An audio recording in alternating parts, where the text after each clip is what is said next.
Hello friends, இன்றைக்கி சூப்பராக கேசரி சிம்பிளாக எப்படி செய்யுதுன்னு பார்க்கலாமா? நமக்கு தேவையான அளவு ரவை எடுத்து வடை சட்டியில் நல்லா நெய் விட்டு நல்லா வறுத்துட்டு ஒரு பிளேட்டில் மாற்றி வச்சுக்கோங்க. இன்னொரு வடை சட்டியில் தேவையான அளவு தண்ணியை நல்லா ஊற்றி நல்லா கொதிக்க விடுங்க.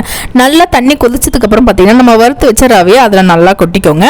ரவையை கொட்டின உடனே நல்லா ரவை கொதிக்கணும். அதில் நீங்கள் மிக்ஸ் பண்ணிகிட்டே இருங்க. எந்த ஒரு கட்டையாக வரது எதுவுமே இருக்கக்கூடாது. இந்த மாதிரி பபிள்ஸ் வந்தோன்னா எக்ஸ்ட்ரா தண்ணி நல்லா ஊற்றிக்கோங்க.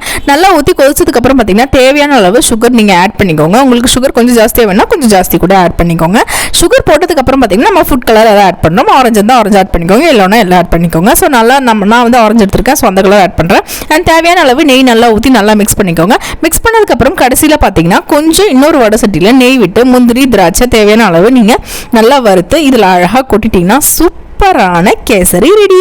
வீட்டில் டக்குன்னு சொந்தக்காரங்களோ ஃப்ரெண்ட்ஸோ யாராவது வந்தாங்கன்னா நீங்கள் உடனே பண்ணி கொடுக்குறதுக்கு பெஸ்ட்டான டிஷ் இதுதான். தேங்க்ஸ் ஃபார் வாட்சிங் அண்ட் தேங்க்யூ.